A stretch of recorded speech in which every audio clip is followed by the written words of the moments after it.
नाज़रीन, आप देखें लाइव डॉक्टर शाहिद मसूद और मैं ज़ारा अंसारी बहुत सी खबरों, बहुत से तज्जियों और बहुत सी तहकीकात के साथ एक बार फिर हाजिर हैं।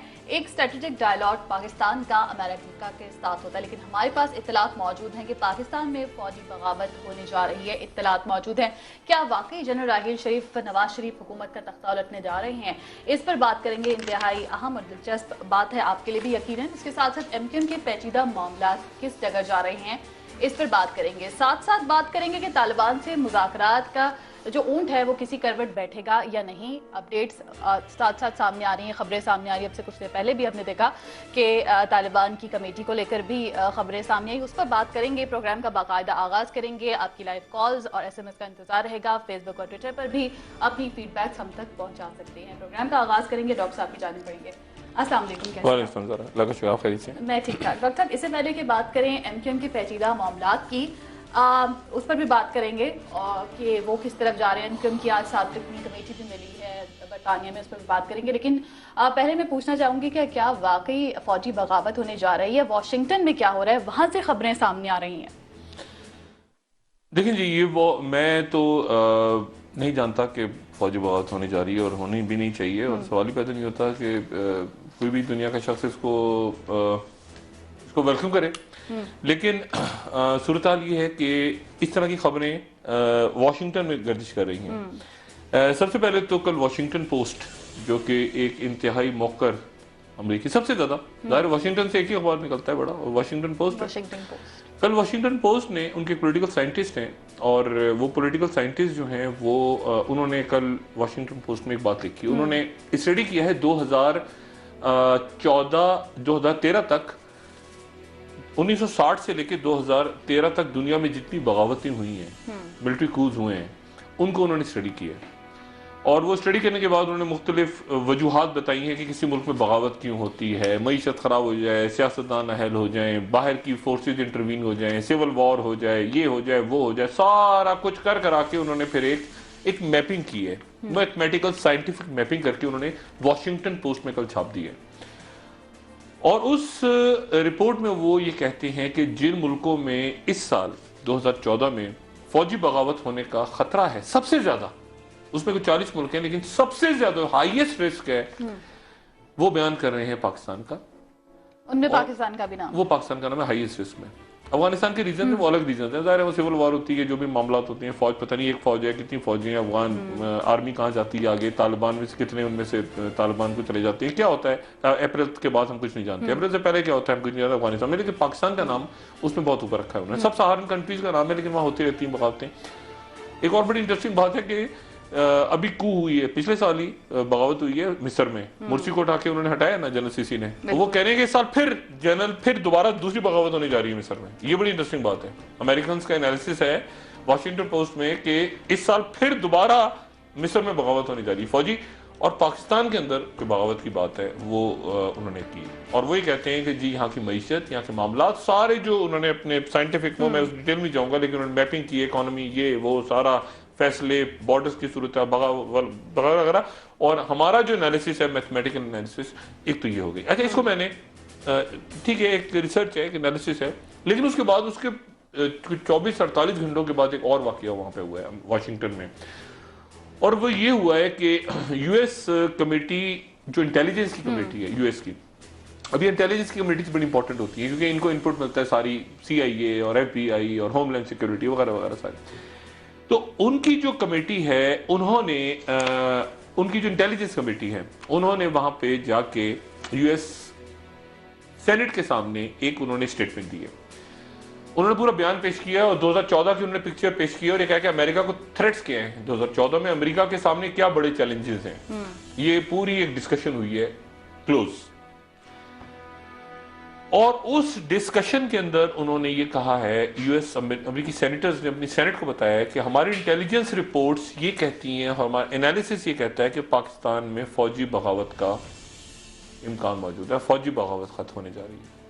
ये मैं नहीं कह रहा, ये वॉशिंगटन पोस्ट वाली रिपोर्ट को भी छोड़ देंगे। अमेरिकन सेनेट इंटेलिजेंस कमेटी ने अपने सेनेट के क्लोज डोर्स के अंदर ये बात की। सिर्फ इंतहाई अहम बात है, इसको नजरअंदाज तो नहीं किया जा सकता। नहीं, ये अमेरिकन का एनालिसिस देखिए, एक होती है रिपोर्ट आती है, जैसे मैंने कहा वॉशिंगटन पोस्ट को पढ़ा, अच्छा अब मैं अपनी भी बताऊं, मेरी जब बात होती है वहां पे और भी लोगों की बात हो रही है, तो एक कोल्ड शोल्डर उन्होंने दिया हुआ है। जैसे स्ट्रेटेजिक डायलॉग है, आपको याद है जो स्ट्रेटेजिक डायलॉग शुरू हुआ था, हमारे मोहतरम, हमारे सर के ताज सरताज अजीज, बिल्कुल, उसका हमारे सर के आउटकम ताज क्या हैं हुआ वो भी वो उसका वो ऐसे बेड़ा गर्क हुआ है वहां पे। वो उन्होंने ऐसी तस्वीर, आपने तस्वीर बॉडी लैंग्वेज देखी, सरताज जी भी हंस रहे हैं, ख्वाजा आसिफ क्यों हंस रहे हैं किसी को नहीं पता, वो कैरी को भी नहीं पता वो क्यों हंस रहे हैं, वो हंस रहे हैं ख्वाजा आसिफ। तो एक नॉन सीरियस डायलॉग में हुआ, उन्होंने सिर्फ इतनी एक पाकिस्तान को दे दिया कि आप बड़े आपका न्यूक्लियर बड़ा महफूज हाथों में, वो इस तरह की बातें निकाल देते हैं ना, गुडी गुडी करना होता है। जब वो हाँ पाकिस्तान को डराना होता है, कहते तालिबान इधर है, अलकायदा इधर है, वो पाकिस्तान डर गया, उन्होंने कहा न्यूक्लियर वेपन अच्छे हैं आपके, अच्छा कुछ हो गया, जमहूरियत अच्छी हो। ये फजूल बातें हैं सारी, ये जो बयान होते हैं ना इस तरह के। उसामा बिन लादेन, ये जो वाकया हुआ ना दो मई का, 1 मई का हुआ एक्चुअली, मैं उस यहाँ पे 2 मई कहते हैं ना, 2 मई असल में वहां 1 मई थी, अमेरिका में उसको 1 मई कहा जाता है, एबटाबाद के वाकये को 1 मई कहते हैं, वो हम लोग 2 मई कहते हैं, टाइम का डिफरेंस है। तो वो जो 2 मई 1 मई का वाकया है, उसके अंदर जो है वो, आप अजीब बात ये देखें कि उससे 1 हफ्ता पहले टाइम मैगजीन, 1 हफ्ता पहले का जो टाइम मैगजीन है, उसमें दुनिया की चंद अहम तरीन शख्सियात में और इंपॉर्टेंट तरीन शख्सियात में जनरल पाशा का नाम है, DGISI का, और उसके 1 हफ्ते के बाद रेड होगी। तो ये बयान छोड़ें। मेरे लिए जो तशवीशनाक बात है वो ये है कि US सेनेटर्स की इंटेलिजेंस कमेटी कह रही है बात, फॉरेन रिलेशंस भी नहीं, इंटेलिजेंस कमेटी बात कह रही है, अपने सेनेटर्स को बयान कर रही है कि पाकिस्तान में जो सबसे बड़ी थ्रेट है, उसके बाद क्लोज करके एक सवाल जवाब का सेशन हुआ है, उसकी भी कोई इतला है। अब मैं वो यहाँ इसलिए नहीं कहना चाहता कि वो कहेंगे पैनिक फैल रहा है, सब कुछ फैल रहा है, लेकिन ये खबरें चूंकि अखबार में आने वाली हैं, ये आ गई हैं, खुदा जाने सुबह छपेगी, मेरे पास अभी है इतला। अमेरिकन सेनेटर्स ने अपनी कमेटी में पाकिस्तान की फौजी बगावत को डिस्कस किया है, और उसमें उन्होंने कहा है कि मियां नवाज शरीफ साहब जो हैं, उनकी पॉलिसीज, माशी हालात वगैरह वगैरह जो भी पैरामीटर्स है, ये काम है जलीलाबाद जिलानी साहब का, जो कि वहाँ सफीर हैं, जिनका कोई ताल्लुक नहीं है नवाज शरीफ साहब से, जो कि एस्टेब्लिशमेंट के आदमी हैं। मियां नवाज शरीफ को क्या पता वहाँ कौन है। वाजी शमसुल हसन साहब भी पीपल्स पार्टी के बैठे हैं, पता नहीं किसके बैठे हैं।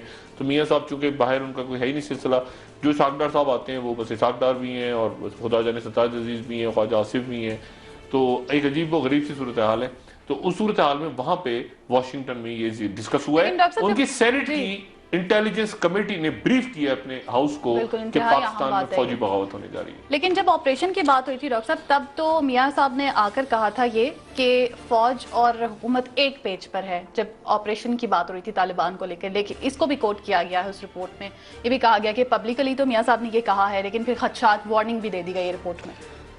देखिए होता ये है ना कि ये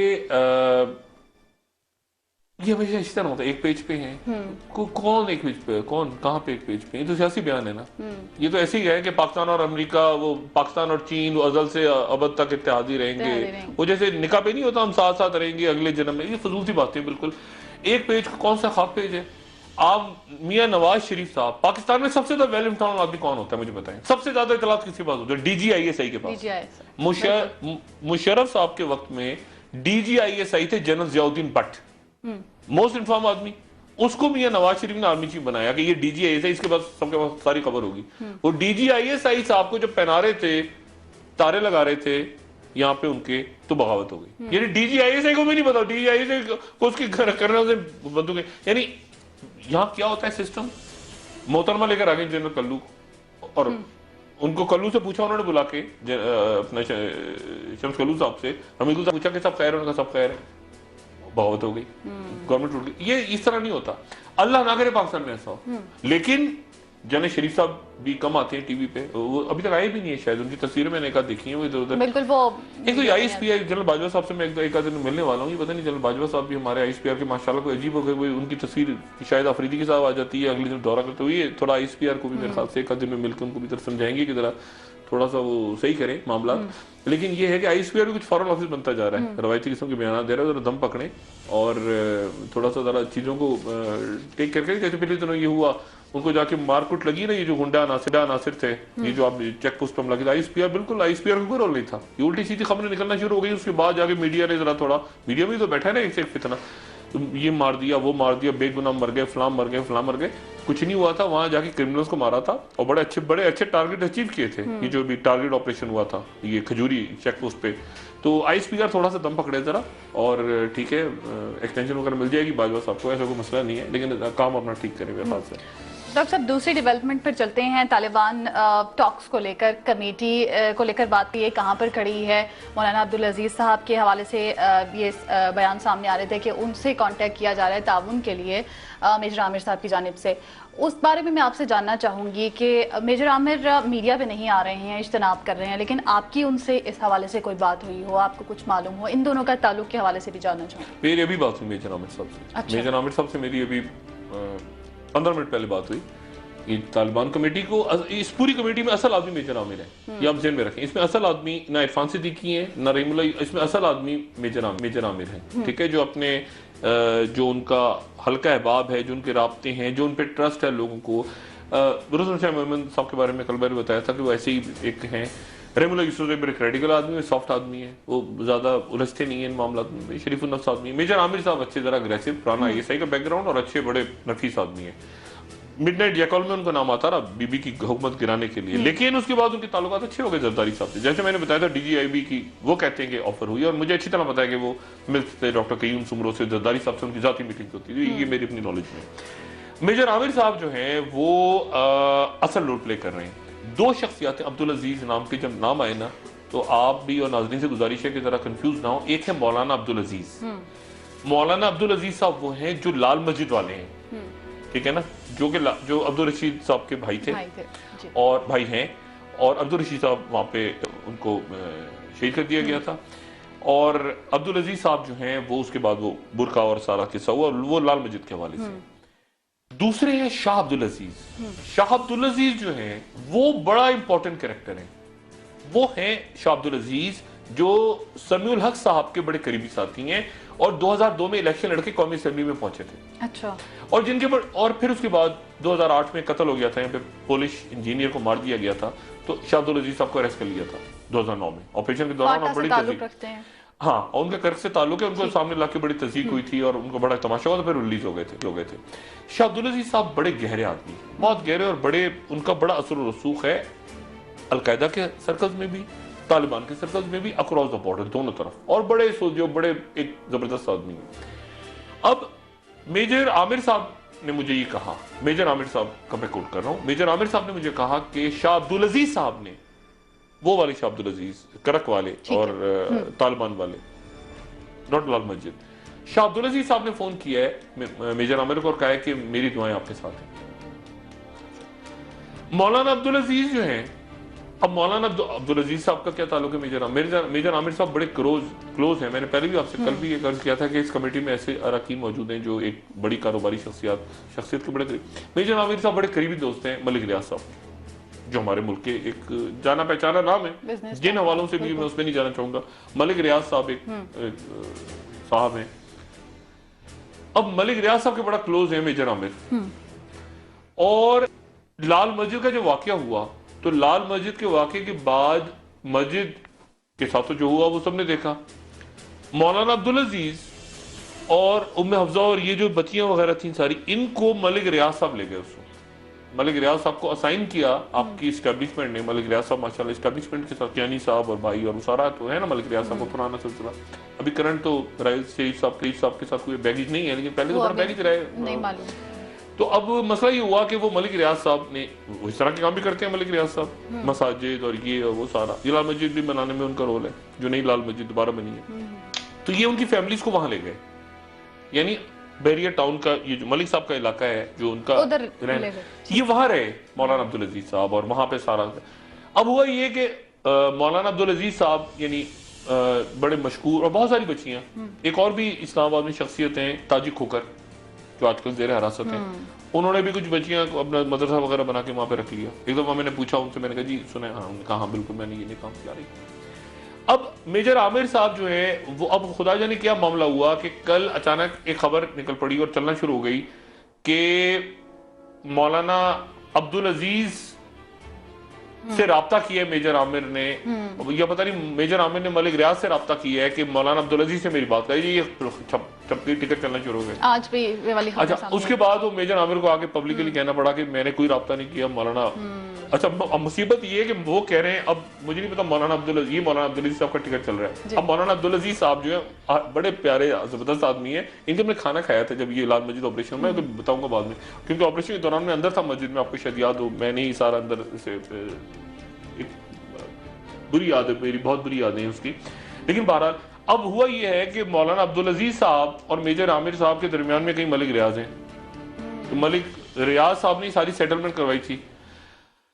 अब वो मौलाना अब्दुल अजीज आपने टीवी पे आके कहना शुरू कर दिया, और आगे जब मेजर आमिर को मजबूरन, हालांकि कल ये मीटिंग में डिसाइड हो गया था कि कोई टीवी पे नहीं आएगा, मेजर आमिर साहब को टीवी पे आना पड़ा। तो इस कमेटी में वो कहते हैं ना, अच्छा आज मैं इंतजार करता रहा सारा दिन के इरफान सिद्दीकी साहब कब जलवा अफरोज होंगे, उन्होंने कहा था मैं रोज ब्रीफ किया करूंगा।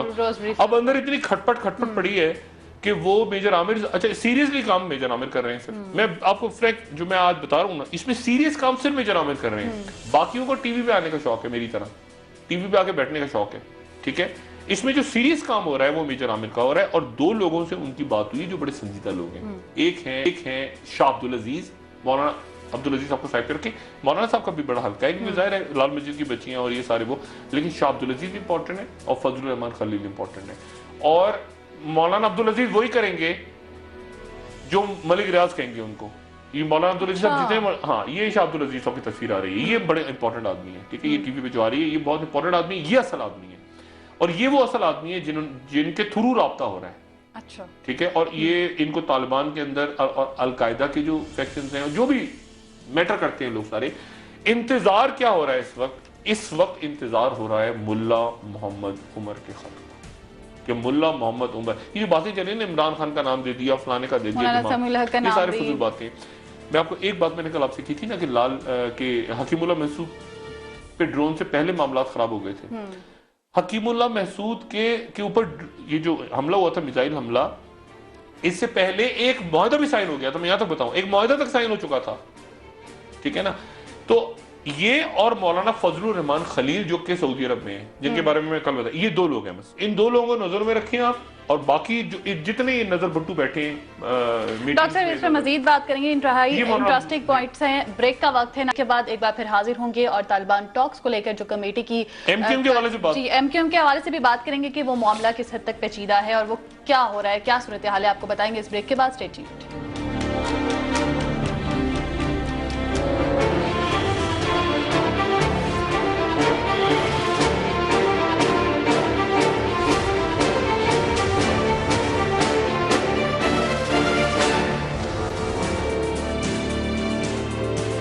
ब्रेक के बाद आपको एक बार फिर खुशामदीद कहेंगे। मुत्तहिदा कौमी मूवमेंट के मामला क्या हैं और ये पेचीदा क्यों होते जा रहे हैं, अब इस पर बात करेंगे।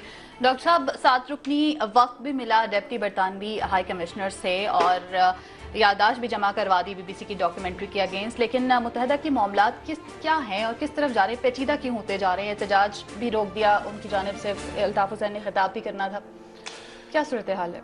देखिए, दो बातें।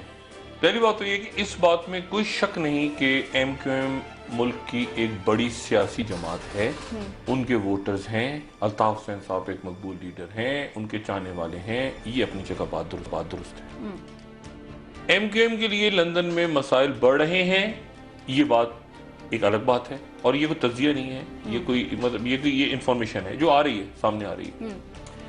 मसला सारा ये है कि कल मैंने बताया था शर्लॉक होम्स और जेम्स बॉन्ड का झगड़ा है। एक शर्लॉक होम्स है मेट पुलिस और जेम्स बॉन्ड है आपके MI6, ठीक है ना। अब MI6 में जेम्स बॉन्ड में आते हैं आपके बाहर की एम्बेसी। अब जेम्स बॉन्ड हांगकांग में फंस गया, वो कहाँ जाता है? अपनी एम्बेसी में घुसता है। MI6 एम्बेसीज होती है MI6 में, ठीक है ना, पुलिस नहीं बैठी होती। आप कभी बाहर जाए ना किसी एम्बेसी में, पाकिस्तानी एम्बेसी में, आपको पाकिस्तानी पुलिस नजर नहीं आएगी, आपको ISI IB के लोग अंडर कवर नजर आएंगे। तो जेम्स बॉन्ड बाहर फंसता है ना कहीं, तो अपनी एम्बेसी में जाता है। अच्छा, अब मसला ये है कि बाहर के हाई कमिश्नर जी वो बेचारे, वो उनका काम होता है एप्लीकेशन वो ले रहे हैं। असल मसला है लंदन का और लंदन मेट्रोपॉलिटन पुलिस का। अच्छा, ये जो जितनी इंफॉर्मेशन हुई है, जो BBC ने डॉक्यूमेंट्री बनाई है, वो BBC को दी गई है स्कॉटलैंड यार्ड की तरफ से, यानी पुलिस की तरफ से, डिटेक्टिव से, और उनको दी है पाकिस्तान के सियासतदारों ने। मैं आपको मुस्तकिल कह रहा हूँ, कह रहे हैं ना सामने लाया जाए। ये प्रोग्राम मैं पाकिस्तान से कर रहा हूँ, ये प्रोग्राम मैं कोई अर्जेंटाइन में बैठ के नहीं कर रहा, वो यहीं पर मौजूद हैं।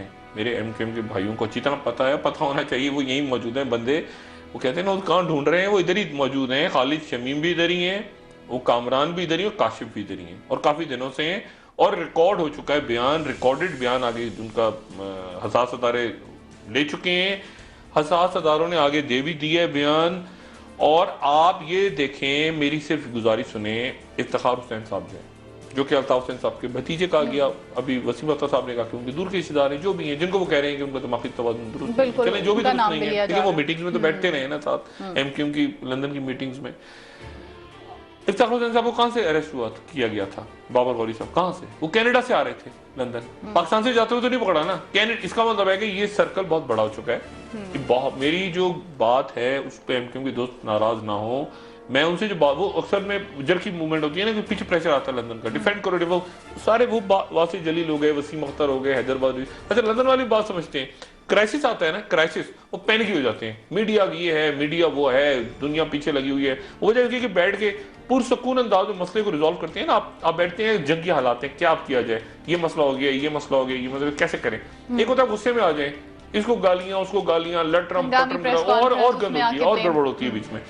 अब मसला ये है कि अब एमक्यूएम ने ठीक की, इस वक्त एमक्यूएम ठीक कर रही है, पिछली दफा ठीक नहीं किया था, वो कराची का जलसा वलसा मार कुटाई वो गलत हुआ, अभी तो एमक्यूएम ठीक कर रही है। प्रॉब्लम ये कि इसमें से कैसे निकला जाए, इसमें से निकलने के लिए कानूनी माहिरीन हो। अगर बीबीसी ने गलत फिल्म चलाई है, मैं कब कह रहा हूँ बीबीसी ने सही चलाई है, बीबीसी को सरकारी फंडिंग होती है बाय द वे, अपना बरतानिया की, मतलब वो ऑटोनोमस, बिल्कुल ऑटोनोमस अदारा नहीं है वो, उसको वहां की ब्रिटिश ब्रॉडकास्टिंग कॉर्पोरेशन को ब्रिटेन की फंडिंग होती है। मैं अगर एमक्यूएम में हूं और अल्ताफ भाई की जगह हूं तो मैं कम से कम, मेरा ख्याल है, कोई 5 बिलियन पाउंड का हर्जाना कर दूं इस फिल्म के चलाने में। अगर ये फिल्म बीबीसी पे अच्छी तैसी कर दूं मैं, वहां तो आपको पता है वहां टीवी चैनल पे, पाकिस्तान के कोई टीवी चैनल को उल्टा चैनल ही चलाते हैं, इतना बड़ा लेटर आता है उनका, तो सू कर देते हैं लोग, वो तो इंतजार कर रहे होते हैं हमारे खिलाफ खबर दे, सू कर दें, तड़ा करके सू कर दें, तो बीबीसी को सू कर दें और हम सारे साथ हैं पूरी को। मतलब कोई गड़बड़ है, उस गड़बड़ को अब वो फरूक नसीम बेचारे को ऐसे आगे, वो फरूक नसीम शरीफ आदमी, यहाँ से सेनेटर, उनको सेनेट बन गया, सेनेटर बनने की नहीं है ना, ऐसे तो नहीं कि गुडी वो बेचारे इधर गया उधर गया, उनको भी पता है फंसे हुए मैं, बरतानवी लोग क्या को भी जवाब दे रहे हैं। वो बेचारे, मामला ये है कि MI6 और उनका झगड़ा है और मामला बिगड़ रहे हैं, और मामला उस वक्त से, मैं बार बार ये बात कह रहा हूं कि ये बंदे पकड़े कब गए, ये बंदे चौधरी निसार के वक्त नहीं पकड़े गए, ये बंदे रहमान मलिक साहब के वक्त पकड़े, जिनका ऐसे जप्पी मारते हैं ना अल्ताफ भाई, ऐसे करके जप्पी, जो उनसे मुलाकात करने जप्पी मारते हैं, ये उनके वक्त में पकड़े गए, ठीक है। और मैं आपको ये भी बता चुका हूं कि एक मामला ऐसा है जो जाती मामला था, जिसमें अल्ताफ भाई ने मदद ली, रहमान मलिक साहब यहाँ से पहुंचे, कानूनी मामला था, जाती कानूनी मामला था लंदन में, उसमें मदद ली, फारूक नाइक साहब को लेके पहुंच गए वो, और मलिक साहब के हाथ में चीज आ गई, मलिक साहब मास्टर है, मलिक साहब ने पहुंचे, वो चीज वो एक और बन गई। इसके अलावा कारोबारी मामला भी हैं, इसके अलावा बिजनेस डॉक्यूमेंट्स भी हैं, इसके अलावा और भी बहुत, इतना बड़ा जत्थे के जत्थे जमा है जो कि अजाब बना हुआ है। ये हमारे बहुत से एमक्यूएम के दोस्त नहीं बात पर कर पा रहे हैं, उनके भी जैसे ऐसे मोटे मोटे जत्थे बने हुए हैं, जैसे गत्थे होते हैं ना, जमीनें फलाना लटरम पटरम, ये वो पैसा वैसा। अब मसला ये कि आप जब असाइलम लेते हैं ना बाहर जाके, उस वक्त आपको जी आए आपको बुलाते हैं, बाहर के मुल्क, बाहर के एस्टेब्लिशमेंट, आइए तशरीफ लाइए, सबके वारी, ये पकड़ी पासपोर्ट पकड़ी, आपको नजर में रखते हैं, आपके वीक पॉइंट्स इकट्ठे करते रहते हैं, आप जो मर्जी करें जाके, गया जी गो, आप कहते हैं कितना प्यारा मुल्क है यार, नोट, जहां उनको वक्त आता है ना, वो एकदम से वो झाड़ते हैं नीचे, जब दराज खोलते हैं, फाइल निकाल के ये रख लेते हैं, इसने ये किया था, इसने ये किया, ऐसे नहीं, आप कहते हैं ये क्या बात हो गई। तो वो सारा का सारे पलंदे उनके पास है, इसलिए आप इसको कानूनी तौर पे देखें, नंबर 1। नंबर 2 बात बड़ी इंपॉर्टेंट है कि वो जो एमक्यूएम भी कह रही है बात कि आखिर इतने सालों से क्यों नहीं, अब क्यों हुआ, यही मेरा सवाल है कि ये एमक्यूएम को पता होना चाहिए, और उनको पता है कि इस वक्त क्यों हो रहा है, पहले क्यों नहीं हुआ, इस वक्त क्यों प्रॉब्लम आ रही है लंदन में, पहले क्यों नहीं आई। और मैं फिर अपनी बात दोहराना हूं, मैं बार बार कह चुका हूं, अल्ताफ भाई को चाहिए कि अपनी मौजूदगी में, ये मेरा मशवरा है, मैं बार बार, मैं समा में भी कह चुका हूं, 6 महीने पहले भी कहा था, अब दोबारा कह रहा हूं कि वो किसी एक को अपनी प्रेजेंस में, अल्ताफ भाई की सेहत ठीक नहीं है, जेन्युइनली, और एस्टेब्लिशमेंट्स में, इंटरनेशनल एस्टेब्लिशमेंट्स में इस बात पे कंसर्न है। अब जो मर्जी गाली दें, मुल्क, रियासतें एस्टेब्लिशमेंट्स ही चला रही होती हैं, सारे मुल्क चला रही होती हैं, ठीक है ना, बरतानिया को भी उनकी कोई अपना गॉर्डन ब्राउन नहीं चला रहा, वो तो कह रहे हैं जान को खतरा है, वो तो कहेंगे पॉलिटिकल बयान, जान को तो मेरी भी, सबकी जान को खतरा है ना, मेरी भी जान को खतरा है, ये मुशर्रफ साहब नहीं कह, मुझे दिल का दौरा पड़ सकता है, मुझे भी पड़ सकता है दौरा, भाई सबकी जान को खतरा है, मैं भी बैठे बैठे कुर्सी गिर जाए मैं मर जाऊं, तो जान को सबके खतरा है। मसला ये है कि वो चाहे, उनको ये चाहिए कि वो जो मैसेज उन तक पहुंच रहा है, ये बात मैं वसूख से बताऊं कि अल्ताफ भाई को एक मैसेज पहुंचाया जा रहा है कि ऐसा करें, वो नहीं करते, वो सेकंड एपिसोड आ जाती है, उस नहीं करते, फिर थर्ड आ जाती है, वो मामला बढ़ता जा रहा है, बढ़ता जा रहा है, बढ़ता जा रहा है। इमरान फारूक के चक्कर में कोई गड़बड़ घोटाला था तो ये छापा पड़वा दिया उन्होंने, ठीक है ना, मनी लॉन्ड्रिंग शुरू करवा दी कि बिल्कुल ही फंसा दें, इधर नहीं तो इधर, इधर नहीं तो इधर, इधर वो गुत्तियां बढ़ती चली जाएंगी, उसको वहां से पकड़ लिया, एयरपोर्ट पकड़ लिया, उसने करवा दिया, उसकी टेप आ गई, उसके नाम आ गए, ये चीजें बढ़ती चली जाएंगी, आने वाली दिनों में और बढ़ेंगी, ठीक है। इसलिए अल्ताफ, और बीच में मैं बताऊं, बीच में अब मैं बहुत बड़ी बात कहने लगा, बीच में अल्ताफ भाई को अच्छा मैसेज भी भेजा गया, इस्टेब्लिशमेंट ने अच्छा मैसेज भी भेजा। अब आपको ये अच्छा मैसेज कैसे भेजा? बिल्कुल ऐसे भेजा कि एक सीट, अब मैं बहुत अजीब सी बात कहने लगा हूं, लेकिन एक सीट बाकायदा अल्ताफ भाई को मैसेज पहुंचाया गया कि ये सीट आप नहीं जीत रहे, लेकिन ये सीट भी आपको दी जा रही है। अच्छा। कौमी असेंबली की सीट अंदरूनी सिंध की बाई इलेक्शंस में दी गई, ठीक है। मैं नहीं चाहता एमक्यू मेरी तर्दीद करे इस बात की, मगर इसको रखें, मेरे पास भी बातें, उनके पास भी बातें, इसको रखें। यहां तक बात गई, इस हद तक इस्टेब्लिशमेंट ने कहा कि ये कोई जो बात वो मैसेज दे रहे हैं उस बात में सौंपने का, एक सीट भी अंदरूनी सिंध के इलेक्शंस में, वो इलेक्शंस फौज की निगरानी में हुए थे, यहां तक मैं कहता, वो सीट बाई इलेक्शंस की एमक्यू ने ले ली और मैसेज दे दिया लंदन में कि सीट भी आपको दी है। उसके बावजूद लचक नहीं आ रही, वो लचक। अच्छा, अब अल्ताफ भाई को मेरा क्या मशवरा है, और भी बहुत सारे मामला होंगे, मैं बीच में, मुझे नहीं पता क्या मामला होंगे। मुझे इतना पता है एक दो जनरल पाशा जाके मिले थे अल्ताफ भाई के साथ, मुझे इतना पता है, मुझे और भी कुछ चीजें पता होंगी। अब मसला ये है कि वो जो मैसेज दिया जा रहा है ना, इस्टेब्लिशमेंट में हकीकतन इस बात का कंसर्न है कि खुदा ना खास्ता अल्ताफ भाई की तबीयत खराब हो गई, अल्ताफ भाई गुस्से में आ जाते हैं, कभी नाराज हो जाते हैं, अपने कारकुनों पे भी, अपनी राब्ता कमेटी में भी बहुत दफा प्यार भी बहुत करते हैं, वो तो गुस्से में भी आ जाते हैं, तकरीर करते हुए गुस्से में आ जाते हैं, उससे और गड़बड़ हो जाती है, ठीक है। तो एक मैसेज जा रहा है आगे कि खुदा ना खास्ता, जैसे मैंने कहा था ना, बीबी की तो निकल के आ गई ना पटारे में से एक वसीयत, वो पता नहीं क्या थी, बहरहाल अब छोड़ दें, लंबी कहानी है, वो वसीयत निकल के आ गई, उसको इस्टेब्लिशमेंट ने सपोर्ट किया और वो चल पड़ी। इस्टेब्लिशमेंट उसको ना करती, वो ऐसे चीटोड़ मोड़ जाती। अल्ताफ भाई को कहा जा रहा है कि आप एक नंबर 2 अनाउंस कर दें, ये क्या, क्योंकि डर ये लग रहा है कि खुदा ना खास्ता अल्ताफ भाई की तबीयत खराब हो गई है, कोई बात ऐसी ज्यादा खराब हुई तबीयत, तो ऐसा ना हो कि अंदर स्प्लिंटर ग्रुप्स बन जाए, क्योंकि स्प्लिंटर ग्रुप्स बड़ी पार्टियों की तरह एमक्यू में भी मौजूद हैं और अजीबोगरीब, वो किसी को नहीं मानते, ये इसको नहीं मानता, वो उसको नहीं मानता, और सेक्टेरियन तौर पे भी मसला है। ये जो पिछले दिनों मसला हुआ था ना कराची में, झगड़ा हुआ था अंदर हमाद सदीकी साहब वाला, इसमें भी एक सेक्टेरियन एंगल था, मैं डिस्कस नहीं करूंगा। तो सेक्टेरियन ग्रुप्स ना बन जाए। कराची में मौलाना औरंगजेब फारूकी साहब, देखे ना, मौलाना औरंगजेब फारूकी साहब एक कुवत पकड़ रहे हैं कराची के अंदर, कराची में और लोग मौजूद हैं इस वक्त जो कि मजहबी जमाते हैं। कराची में एक ऐसी जगह है जो कि तहरीक इंसाफ ने ले ली है, एक बैठे हुए एएनपी वाले जो इंतजार कर रहे हैं कि उनको इशारा हो, उनको इशारा होगा 2 मिनट में शुरू हो जाएंगे एएनपी वाले भी, वो भी ऐसी गुडी गुडी, सारा लिबरल मोहब्बत, माजिब पठानी, ऐसे ही सारी। आपको याद नहीं सरकार मिर्जा के वक्त क्या हुआ, सुबह उधर कट्टी बाड़ी थी गोलियां, इधर 20 गिरे, उधर 50 गिरे, एक कराची में टर्मोइल आ जाएगा, और इस वक्त कोई टर्मोइल नहीं चाहता। इंटरनेशनल एस्टेब्लिशमेंट क्यों नहीं चाहती? क्योंकि एग्जिट कराची से हो रहा है, एग्जिट कराची पोर्ट कासिम से तो नहीं हो रहा ना, कोई आपके गवर्नर से तो नहीं हो रहा, वो सारी यहीं से निकलते हैं। हिसाब किताब कौन बनाता है? महाजिर। लेकिन ट्रक कौन चलाता है? पठान। इंटरनेशनल एस्टेब्लिशमेंट की भी जान निकलती है कि यार पठान महाजिर झगड़ा ना हो जाए कहीं, ठीक है ना। तो उन्होंने दोनों को ठंडा किया हुआ है, वरना तो खून के प्यासे एक दूसरे के। असफंदियार वली साहब, ट्रक तो वो पठान चलाएगा ना, वहां से कंटेनर चलेगा, और हिसाब किताब कौन बनेगा कराची में? एक सैकी होती है ना, वो एमक्यूएम से ताल्लुक रखने वाले वो लोग, ये ऑफिशियल काम, ये सारा उतर रहे हैं नंबर्स, और ट्रक रात भर चला के वो चमन क्रॉस करेगा या कोई खबर। तो मसला ये है कि वो मैसेज जा रहा है, ठीक है, कि आप इसको इस तरह से कंटेन करें, और इसीलिए फारूक सत्तार साहब और गवर्नर साहब आगे हुए, और इस मसले को इस्टेब्लिशमेंट पूरी इन्वॉल्व है। जहां पे गवर्नर से कोई ज्यादा इस्टेब्लिशमेंट की बात आगे पहुंचाने की कोशिश करते हैं, तो वहां एक लंदन में अल्ताफ भाई को कह दिया जाता है ये तो फौज का आदमी है, वो पता चला गवर्नर साहब को ही फड़का देते हैं, हटा दो हटा दो हटा दो, और गवर्नर डिजाइन करके गायब हो गए बेचारे। कभी फारूक सत्तार पे टोपी आ जाए। ये कराची पाकिस्तान में जो एमके है ना बेचारे, बड़े अच्छे लोग, बहुत वासिफ जलील, हैदर अब्बास रिजवी, वसीम अख्तर, ये वो सारे गुड नाइस पीपल लोगों में रहते हैं ना, सारे लोग इनके बड़े अच्छे। मुसीबत ये कि लंदन को कैसे कन्विंस किया जाए, और लंदन में अल्ताफ भाई को कैसे, अल्ताफ भाई के आसपास जो लोग हैं वो भी अच्छे हैं, अनवर भाई हो गए, मुस्तफा भाई हो गए, बाकी लोग हो गए, अनीस भाई हो गए, लेकिन मसला ये है कि वो वहां पर यहाँ का और वहां का जो गैप है ना, वो उसमें गड़बड़ हो जाती है कहीं। तो अब ये है कि वहां पर एक उन्होंने कहा अच्छा चलो यहाँ तो छोड़ो, अब लेकिन यहाँ कुछ कम हुआ, वहां उन्होंने कहा लंदन में ही कर दो। इस्टेब्लिशमेंट्स ने कहा पहले यहाँ मामला सेट हुआ, वो लंदन ऊपर ही, उन्होंने कहा लंदन में ही ले आओ, उस गैप को कम करने की अब कोशिश। देखिए ना यहाँ कराची में, पाकिस्तान में कुछ नहीं हुआ, वरना पाकिस्तान में भी तो हो सकता था ना। पाकिस्तान में फड़का देते 5-6 लीडर, पाकिस्तान में एमक्यूएम के अंदर पड़े होते जेलों में, पाकिस्तान में तो मजे से घूम रहे हैं, टीवी पे आ रहे हैं, हमारे साथ गपशप लगाते हैं। उन्होंने कहा लंदन में इस्टेब्लिशमेंट का प्रॉब्लम वहां क्रिएट हो रही है, तो लंदन को उन्होंने जरा थोड़ा सा टाइट की है, और मेरे ख्याल से ऐसी जगह लेकर आ गए कि जहां अच्छा 4 फिल्में, मैं इससे पहले कि आप वक्फा लें जो भी बात हो, वक्फे का वक्त हो रहा है, कम से कम 3 से 4 फिल्में तैयार हो रही हैं इस वक्त। अच्छा, मुझे आज से 5 महीने पहले नदीम मलिक साहब ने अपने प्रोग्राम में बताया था, तो मैंने कहा था बीबीसी की फिल्म तैयार हो रही है दूसरी, उस वक्त उन्होंने सबने तरदीद की।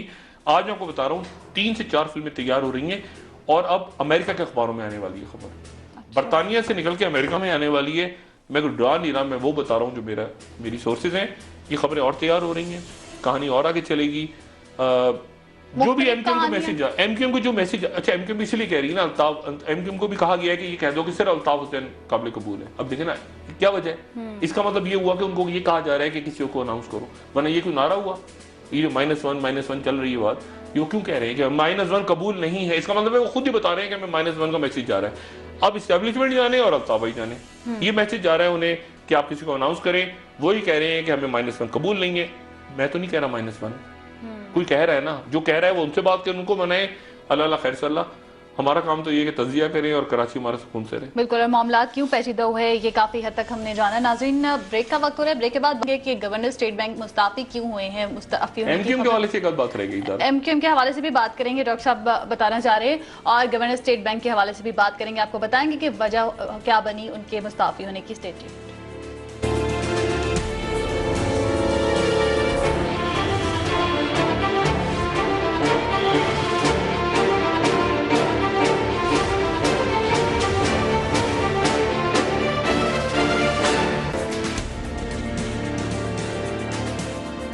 नाज़रीन, ब्रेक के बाद आपको एक बार फिर खुशामदीद कहेंगे। बात करेंगे नई हुकूमती तकर्रियाँ तनाज़ात का जो रिवाज है वो कायम करती जा रही हैं, क्या वजूहत हैं। इससे पहले चेयरमैन नादरा का मामला हमारे सामने आया, चेयरमैन पैमरा, चेयरमैन पीसीबी और गवर्नर स्टेट बैंक के मुस्ताफी होने की भी बात सामने आई, क्या वजूहत है, इस पर बात करेंगे। डॉक्टर साहब, इससे पहले कि मैं इस टॉपिक पर जाऊँ, ब्रेक से पहले आपने कहा कि एमक्यूएम से मुतालिक एक और बात आप बताएंगे। देखिए, एमक्यूएम ने अच्छा किया कि एक तो आज अपनी उन्होंने एहतजाज पोस्टर की और कर ले गए वो, क्योंकि मैसेज गालिबन ये कराची को बंद नहीं होना चाहिए।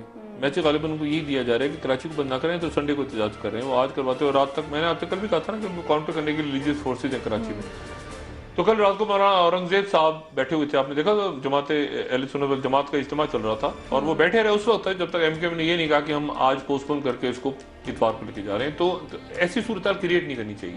कराची में देखें, अगर खुदा ना खास्ता कराची में अगर खुरेजी हुई तो किसी के लिए मुनासिब नहीं है, लेकिन जो सबसे ज्यादा नुकसान होगा इसमें वो एमक्यूएम का होगा। एमक्यूएम पॉलिटिकल फिगर है। और एक बात एमक्यूएम की, एमक्यूएम से लाख आप एमक्यूएम का पूरे, एमक्यूएम जो across the board religious harmony है ना, वो एमक्यूएम बड़ा अच्छा प्ले करती है। इतना अच्छा और कोई पार्टी प्ले नहीं कर सकती। एमक्यूएम उधर से ईद मिलादुन्नबी भी कर रही है, इज्तिमात भी कर रही है, मुहर्रम पे भी इनके लोग मौजूद हैं, देवबंदी भी मौजूद। तो एमक्यूएम का वो जो इस वक्त रोल है ना, वो बड़ा इंपॉर्टेंट है। तो इस चक्कर में आके कि खुदा ना खास्ता वो सेक्टेरियन बन जाए, एमक्यूएम ने कोशिश की है बीच में, ये गलत प्ले कर रहे हैं एमक्यूएम। एमक्यूएम ने अपने को सेक्टेरियन कलर देने की भी कोशिश की, जैसे मैंने बताया था पिछले दिनों एमक्यूएम ने सेक्टेरियन कलर देने की कोशिश की, फिर उससे निकले, उससे अच्छा वो निकले एहतराम थानवी साहब के साथ देवबंदी है, उनके साथ तस्वीर उतरवाई, बहुत अच्छा किया अल्ताफ भाई ने।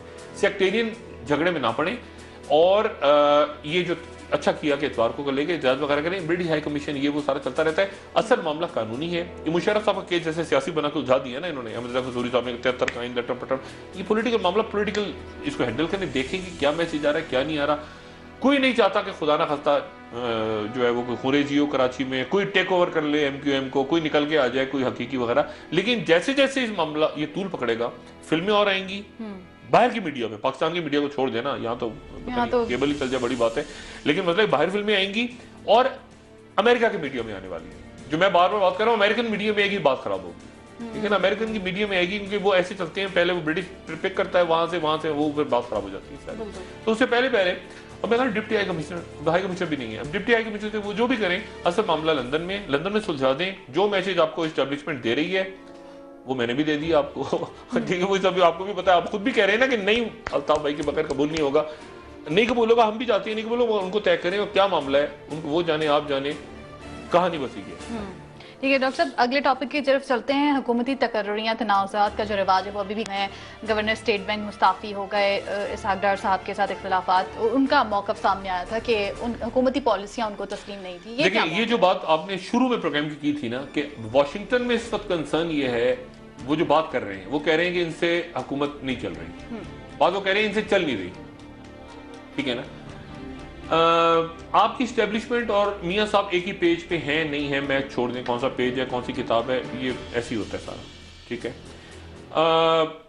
मुल्क इंपॉर्टेंट है, कोई इंपॉर्टेंट नहीं है, कोई शख्सियत कोई भी इंपॉर्टेंट नहीं है, मुल्क पाकिस्तान की रियासत इंपॉर्टेंट है, ठीक है ना। और कोई भी शख्स डिस्पेंसिबल, वो कहते हैं हम मेरे बगैर नहीं चलेगा, ऐसे जो लोग कहते हैं मेरे बगैर दुनिया नहीं चलेगी, उनकी कब्रें आज बनी हुई, कब्रिस्तान में जाएंगे लाइन से कब्रें नजर आएंगी आप। रियासत इंपॉर्टेंट, मुल्क इंपॉर्टेंट होते हैं। बहुत सारी की मुल्क चलाना है आपने, मुल्क की माशी सूरत अभी आप सितंबर में उनसे भीख लेकर आएंगे, 6 अरब प्लस IMF पे लेकर आए आप, और उसके बाद दिसंबर में लिए, और आपने जो वादे किए थे आपने बेड़ा गर्क रहे हो ऐसे नीचे चलेगी। अभी यासीन अनवर साहब का है, इसहाक डार साहब को तो नहीं अच्छे लगते, वो खुदा जाने क्यों नहीं अच्छे लगते, मेरे बड़े अच्छे, बहुत अच्छे इसहाक डार, बड़े सॉफ्ट आदमी, अच्छे आदमी है, लेकिन बहरहाल इसहाक डार साहब जो वजीर बनते हैं तो वजीर हो जाते हैं हमेशा, घर वजीर होता है, वजीर नहीं होता तो कुछ और होता है, फिर वो अवाम में हो जाता है।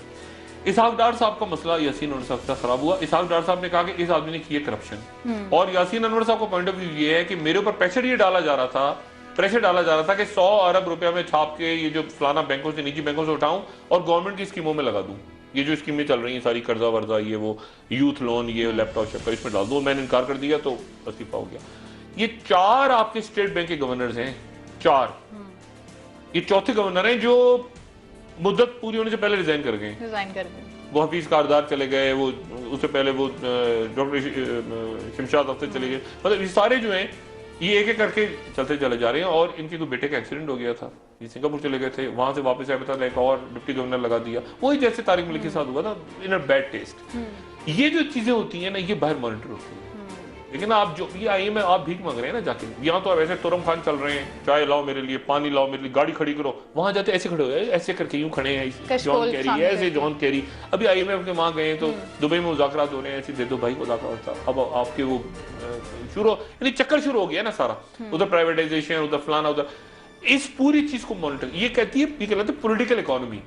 मैंने एक दिन पूछा, मैं यहाँ बात नहीं करना, ब्रीफिंग हो रही थी जनरल कैनी की, मैंने जनरल कैनी से सिर्फ एक सवाल पूछा, मैंने कहा जनरल साहब मुझे ये बताइए, अगर आज आपका इंडिया से आप खुल जाए आपका ईस्टर्न बॉर्डर, खुदा ना खास्ता, वेस्टर्न बॉर्डर वैसे ही आपका हॉट है ना वेस्टर्न बॉर्डर, ईस्टर्न को भी मैं हॉट ही समझता हूँ, वहां से छेड़खानी होती रहती है इंडियंस की तरफ से।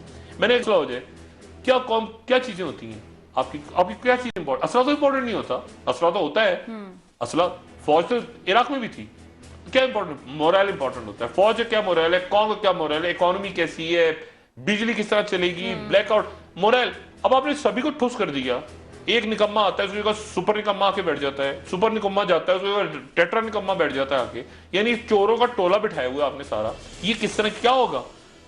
जनरल कैनी साहब ने उसी तरह हाथ में आता तो बाहर जाके सिगरेट विगरेट पी करने का डॉक, ये तरह बात तुमने मुझसे की, वो मैं नहीं कहना चाह रहा, लेकिन मसला ये सारा कि मुल्क ने भी तो चलना है ना।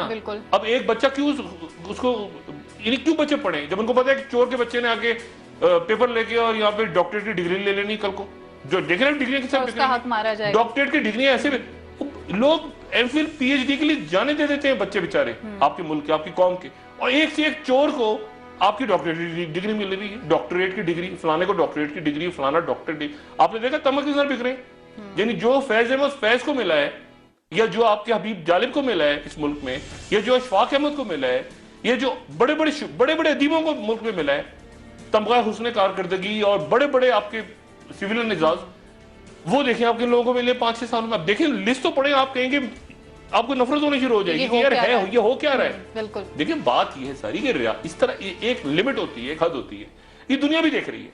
अब वो छोड़ दें, अब क्या हुआ है, बगावत हुई ना, मुर्सी को फेंक दिया उठा के उन्होंने, मुर्सी इलेक्टेड आदमी था, मुर्सी को फेंका उठा के, $10 बिलियन दे दिए उनको अरब मुल्कों ने, मुर्सी को तो नहीं दिए, फौजी को के बाद दिए।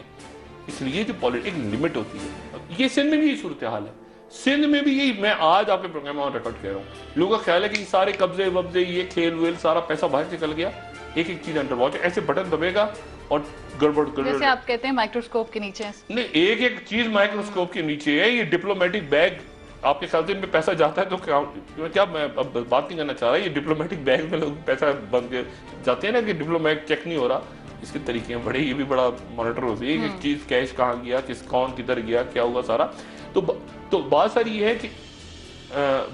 है कि इसको हमने किस तरह से आगे चलाना है, मियां साहब ने किस तरह से इकोनॉमिक पॉलिसीज करनी है, किस तरह से, मतलब है कि इसको वो खुश नहीं है, वो से मुराद मेरी अमेरिका नहीं है, वो से मुराद मेरी ये है कि उनके पास पल्स जारी है कि पाकिस्तान के अंदर बेचैनी है, इनसे लोगों से काम नहीं हो रहा।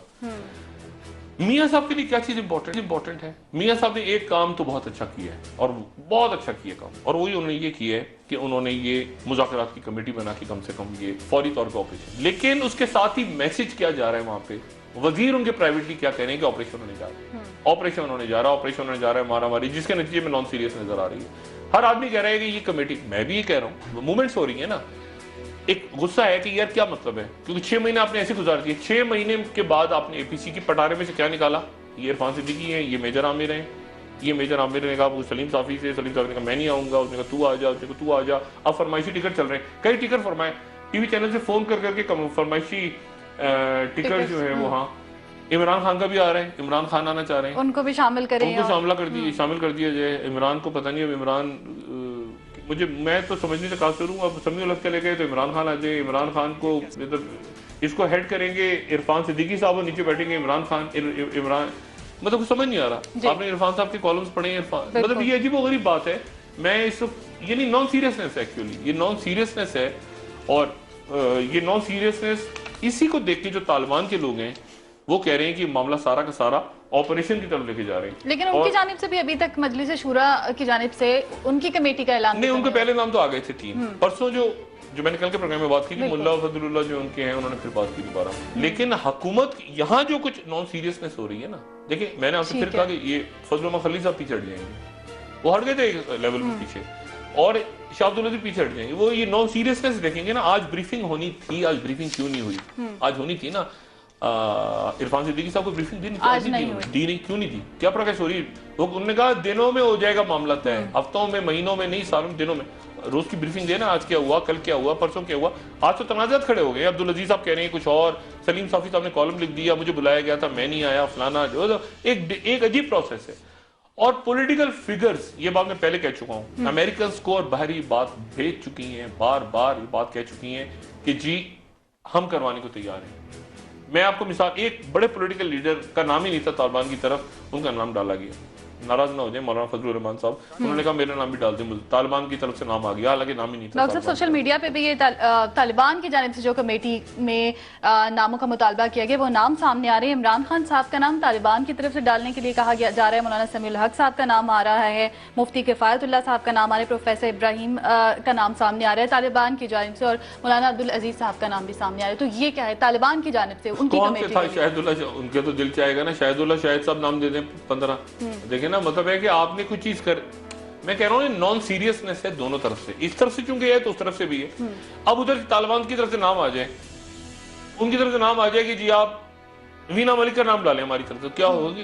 देखिए नॉन सीरियस एटीट्यूड है ना, नॉन सीरियस एटीट्यूड हो रहा है ना। इनका नाम डाल दें, उनके वो कह रहे मैं नहीं आना चाह रहा, मेरा नाम इसका डालेंगे तो मेरा बैठेंगे। ओ भाई, उससे पूछा आपने इमरान खान का नाम डाल, इमरान खान से पूछा, इमरान खान ने नहीं, मैं कह रहा ना इधर से चूंकि नॉन सीरियसनेस शुरू हो गई है शुरू, बदकिस्मती के जो नहीं होनी चाहिए थी।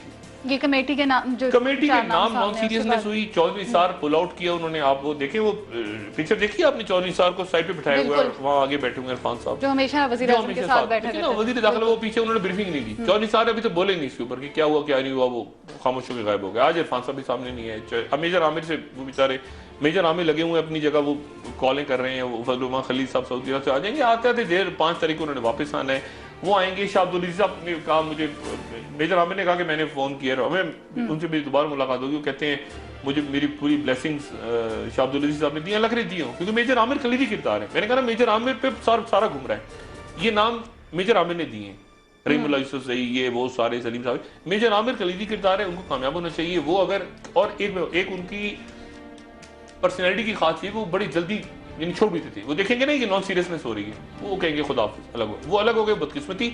इस प्रोसेस को, पीस प्रोसेस को आगे जाना चाहिए, खास तौर पे उस वक्त तक जब तक बहुत ही चीजें क्लियर ना हो जाए, और खासतौर पे अफगान इलेक्शन। ठीक है, पीस प्रोसेस को आगे और बहुत चीज है बीच में बम फटेंगे, अल्लाह ना करे, बीच में धमाके होंगे, सब कुछ होगा, क्योंकि और फोर्सेज भी है ना बीच में। ये चर्च पर अटैक किसने किया था, ठीक है ना, और बहुत इंटरनेशनल इस्टेब्लिशमेंट फोर्सेज भी है बीच में, उनसे बच के मुज़ाकरात को आगे बढ़ाएं। ठीक है डॉक्टर साहब, हम भी दुआ गो हैं, बहुत शुक्रिया आपका कि जो भी फैसला हो वो मुल्क और कौम की बेहतरी के लिए हो। नाज़रीन, प्रोग्राम का वक्त खत्म हो रहा है, आपकी फीडबैक का इंतजार रहेगा। मेरी तरफ से आपको खुदा हाफिज।